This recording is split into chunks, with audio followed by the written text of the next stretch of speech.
لا إله إلا الله محمد رسول الله.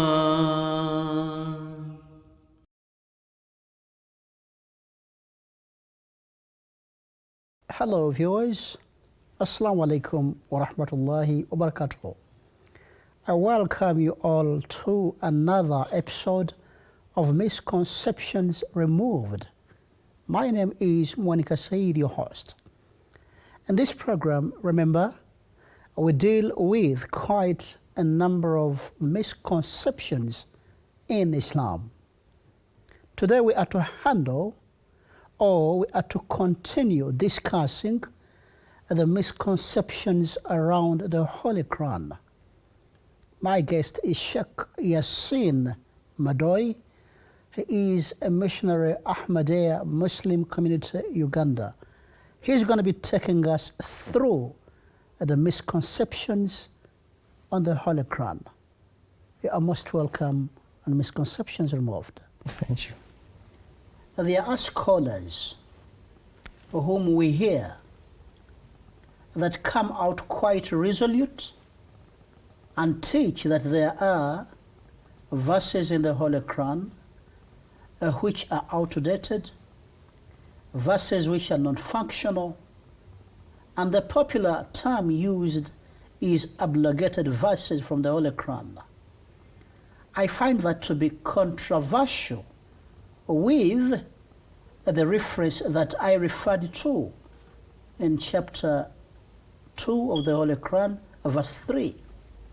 How do we dispel that misconception that there are verses which are abrogated, verses which are outdated in the Holy Quran? The Holy Quran is a perfect book, and clearly, as you've said, Allah says that ذَلِكَ الْكِتَابُ لَا رَيْبَ فِيهِ, that this is a perfect book. In it there is no doubt. Okay. Being that in the Holy Quran there is no doubt, so this is a clear allegation and a misconception indeed. Yes. Some people to say or to believe or to think that some verses are not functional, not functioning, or cannot be implemented, or they are outdated. And the popular verse which they use is to be found in chapter 2 of the Holy Quran, verse 107, which says that مَا نَنْسَخُ مِنْ آيَةٍ أَوْ نُنْسِهَا نَأْتِ بِخَيْرٍ مِنْهَا أَوْ مِثْلِهَا. That whatever sign we abrogate or cause to be forgotten, we bring one better than that, or the like thereof.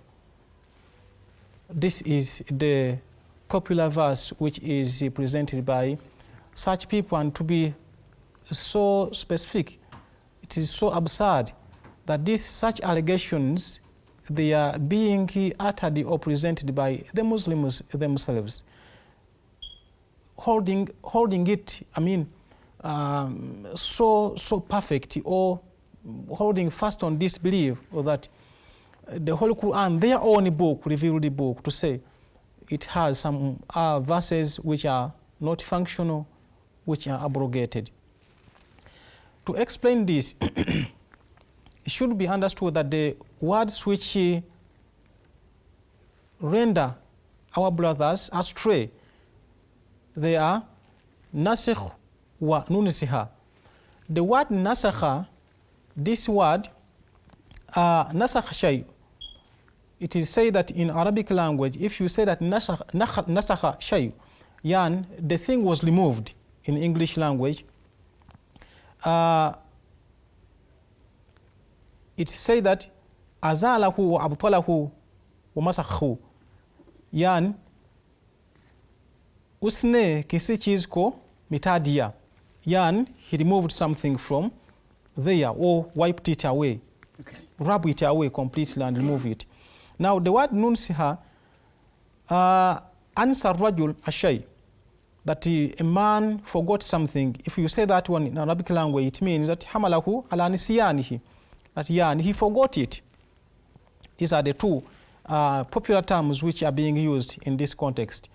But to my understanding, this is one of the popular allegations or verses which Hazrat Masih Maud alayhi had to come as hakaman muqsitwa, hakaman adilan, to come and clear the air that in the Holy Quran there are no such verses which are not functional, which are not working, which are being abrogated or removed or even forgotten from the Holy Quran.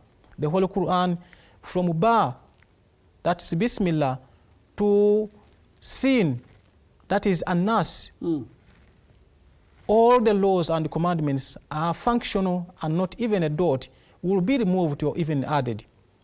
This is one fundamental or pivotal duty of which Hazrat Masih Maud, as Hakama Muqsitwa, Hakaman Adilan, had to come to judge the Muslims, to clear the air about this. Now, to explain more, these people who say that in the Holy Quran we have some verses which are not functional, they present it in a particular way. And you have three ways how they present this, their view. One of the ways is that there are some verses which are actually not to be found in the Holy Quran. They are not in the Holy Quran, but their commandment does exist. They are not in the Holy Quran written in there, but their commandment or their implementation does exist. They say that in the Holy Quran we have one verse, but it actually is a command. Okay. They say that Allah said that ash-shaykhu wa shaykhatu idha zanaya farujumuhuma albatta nakala min Allahi wallahu azizun hakim. That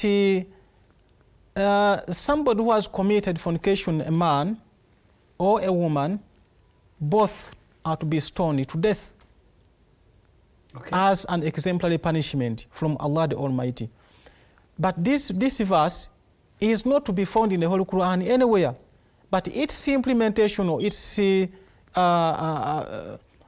law is to be followed.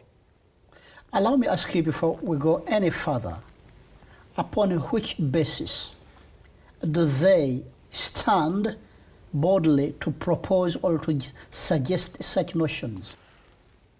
They do not have any scale or how to judge that this ayah is abrogated, or because it's not to be found anywhere. Nobody is being revealed, because in the Holy Quran we do not have any ayah or any wahy, that's revelation, which Allah the Almighty emphatically told that in this Holy Quran there are some verses which are abrogated, or such and such verses are abrogated. That's why we see that even those people who say that some verses of the Holy Quran are being abrogated, they don't know the actual or the exact number of these verses. Simple imaginations. This just qiyas, simple just imagination. Wahem. It's just because they are not sure, they do not have certain knowledge about it. They were not informed neither by Allah the Almighty nor by the Holy Prophet sallallahu alaihi wasallam. So these are personal views. That's why some they say it's 1,000, some they say it's 100, some they say it's 5 verses. So even the exact number is not known. The uncertain. Actually, that Khalifa Masih II even went on to say that it's as if these people, any verse which is which disturbs them to, it's a tafsir or interpretation. If they do not know the interpretation of a certain verse, then quickly they will rush to abrogation, or maybe it's abrogated, which is actually not true. You to lack knowledge of a certain ayah or a certain verse of the Holy Quran doesn't render it abrogated. To add on a little, one of the ways how they present this view is that Now there are some verses Okay. which are in the Holy Quran, but they are not functioning.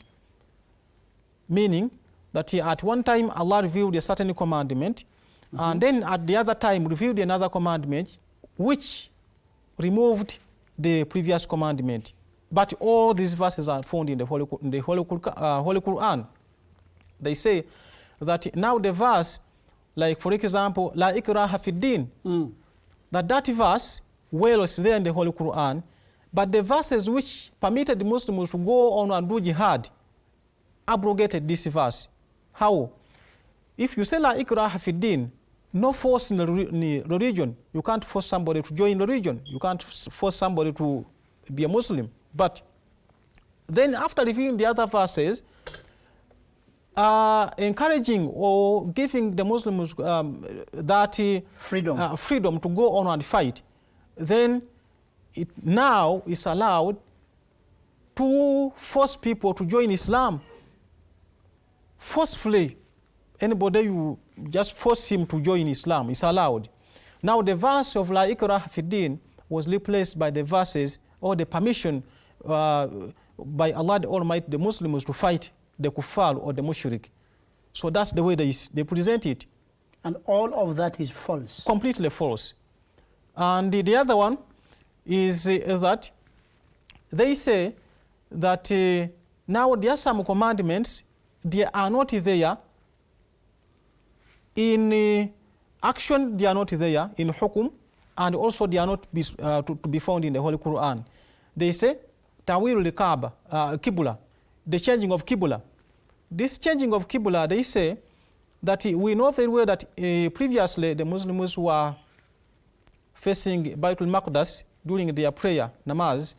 But after some time, Allah the Almighty told them that now you are not going to turn towards Baitul Maqdas anymore. Rather, you are going to turn towards Makkah. Now, here they say that Allah the Almighty never revealed any verse stopping them that never you again turn back to Baitul Maqdas. So that commandment is not there. But it's not allowed to Muslims again to turn to Baitul Maqdas. Though the commandment is not there, the verse is not there, in written and also in hukum, it's not there. But they are not allowed. Allow me ask a little bit of a funny question. In making such statements, do they in any way quote the Holy Prophet as a reference to that? Of course, no. So they are simply concocted stories. Yes, definitely. So this is completely wrong. And the other word, which is to be found in the other ayah which I read in the beginning, that ma nansakhu min ayatin aw nunsiha. Now nunsiha means simply to forget or to cause somebody to forget something. They say that how does this one happen? They say that there are some verses which were forgotten by the companions of the Holy Prophet sallallahu alaihi wasallam. This even against the Holy Quran. The Holy Quran, Allah tells us that sanukri'uka fala tanisa. We shall recite this Holy Quran to you and you will not forget it. So how happened that again the Holy Prophet could forget it? It's of course it can't be, it's inapplicable. It can't be applied. If you say that the companions forgot, then the Holy Prophet sallallahu alaihi wasallam could remember this chapter. But these are all fabricated stories against the Holy Quran, and so absurd that is the Muslims themselves who are fabricating such stories against their own holy book. Okay. And in the Holy Quran, Allah still tells us that inna nahan nazzalna dhikra wa inna lahu lahafidhun, that indeed is we who have revealed this exposition, this Holy Quran, and it's our responsibility to keep it till the day of judgment. This verse of the Holy Quran takes us to this point that Allah the Almighty has committed himself the guidance and safeguarding the revelation of the Holy Quran. Yes. Not even a single dot can be added, not even a single dot can be removed. Okay. We know very well that that is the true. And the other thing which we should keep in mind, that for instance, the other ayah of الشيخ والشيخة إذا زنيا فرجموهما البتة نكالا من الله والله عزيز حكيم. Such verse that is there but is not written in the Holy Quran. What is the wisdom behind? If there is a certain verse, okay, let's say it was revealed well, okay, and fine. But if there is that verse and it's not included in the Holy Quran, what should be our reaction? What is the wisdom behind you writing a book and leaving a certain information aside? It means that that information which you've left aside or behind is irrelevant. You did not want to include it in your book, being or keeping in mind that this information is irrelevant, it's useless. I want to include it in my book. Any necessary information, any important information which you want to include in your book, of course you include in your book. Definitely. And this is a perfect book. La rayba fi. There's no doubt in this book, Holy Quran. No doubt in it. Yes. It's a perfect book and to remain perfect. Not even a single dot will be added, not even a single dot will be removed. Its commandments, its rules, its laws are functional till the day of judgment. All right, Sheikh Yassin, from what you are explaining, the verse you read it to us in Arabic language and you even gave its translation. And I heard you clearly say that, if I'm not mistaken, that Allah speaks of abrogating and causing some verses to be forgotten. And from what you are saying, it seems like the Muslims simply give a wrong interpretation to that verse. When you speak of Allah causing some signs to be forgotten, if I'm not mistaken, if that is the right translation, what is then the proper translation or the proper meaning of that verse? Now the proper meaning of this verse is that we've understood that in the Holy Quran we do not have any ayah which is being abrogated. Now, the true meaning of this verse should be connected from the ayah before this. That the preceding verse. Yes. The verse which comes after this one, Allah is saying that مَا يَوَدُّ الَّذِينَ كَفَرُوا مِنْ أَهْلِ الْكِتَابِ وَلَا الْمُشْرِكِينَ أَن يُنَزِّلَ عَلَيْكُم مِّنْ خَيْرٍ مِّن رَبِّكُمْ وَاللَّهُ يَخْتَصُّ بِرَحْمَتِهِ مَن يَشَاءُ وَاللَّهُ ذُو الْفَضْلِ الْعَظِيمِ. That those, the disbelievers, the mushrik and the kafir, min ahli kitab, from the people of the book, that the Jews, they never wished that even a dot of something good should be revealed to you. But they should not forget that Wallahu yakhtassu bi rahmatihi man yasha. Allah chooses whoever He wishes. Wallahu dhul fadl azim. And Allah is has all bounties. Now, here, what do we take from here? That the Ahlul Kitab, they never wish that the Muslims should also receive revelation. Ahlul Kitab meaning people of the book? People of the book, yes, meaning the Jews and the Mushrikeen. And those who disbelieved as well, they never wished that a revelation should descend upon the whole Prophet sallallahu alaihi wasallam and the Muslims, meaning they should get a Sharia. So they kept it in mind that if these people get a Sharia, our book will be relevant. That's the Torah. Okay. So they never wished. They were always fighting this. Okay. That no, these people should not get this ni'mah, this favor from Allah the Almighty. So this was in their mind.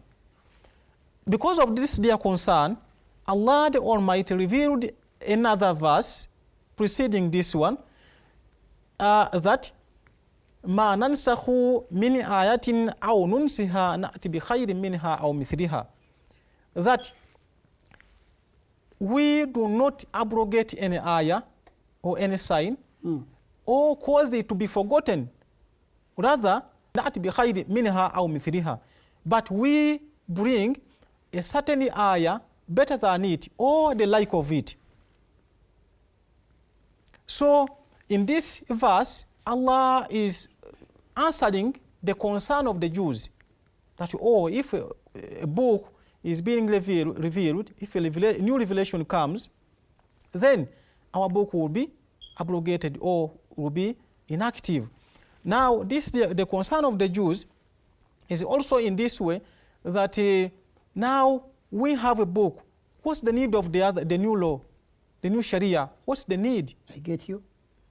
So in this, Allah the Almighty answering them, He told them that yes, you have the book, but probably after the passage of the time, you might have forgotten a lot from your book. Okay. A lot from your book, a lot of verses, a lot of commandments, you might have forgotten. Now, this forgetfulness, those ayah, those verses, those commandments which you forgot, we are going to rejuvenate them. We are going to bring them as new. We are going to bring them back in a new book, which is a new Sharia book, which is the Holy Quran. So you should not worry. And also, and there are a lot of verses in the Holy Quran which are similar to the verses in some chapters of the Torah. So this clears the air that Allah the Almighty is now clearing the air that, you people shouldn't worry. You should not worry, because the new law, the new Sharia law, which is going to come, is again for your benefit. For your benefit, you should not worry. So here, the word nasikh wa mansukh does not concern Muslims at all. It's rather in line with the Jews. And this ayah comes to answer the concern of the Jews and the mushrik and the kafir. In other words, the abrogation or the causing of signs, some of them to be forgotten, is not in any way connected to the Holy Quran. Definitely. They were referring to the Torah. Well, dearest viewers, if you have just tuned in, the program you are watching is Misconceptions Removed. It is a program where we deal with a number of misconceptions in Islam. In today's episode, we are looking at the misconceptions reveled against the Holy Quran. And the major topic we are dealing with today is the abrogation of verses in the Holy Quran.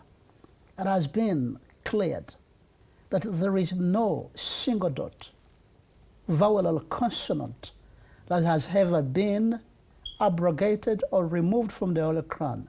It is still intact. Rather, the verse which people base upon is only misinterpreted, but it was referring to the Torah. For any questions, thoughts, observations, the email address is africa@mta.tv. Thank you, Sheikh Yassin Madoui, for that wonderful elaboration. I certainly believe our viewers have got something to learn. It is always time which is against us. We cannot exhaust everything in the little time that we have, but we believe at least that little hint has given us direction to take. For questions, thoughts, or observations, our email address, I repeat, is africa@mta.tv. Thank you very much for the courtesy of your listenership. Stay tuned in for other faith-inspiring programs. See you next time. Assalamu alaikum wa rahmatullahi wa barakatuh. La ilaha illallah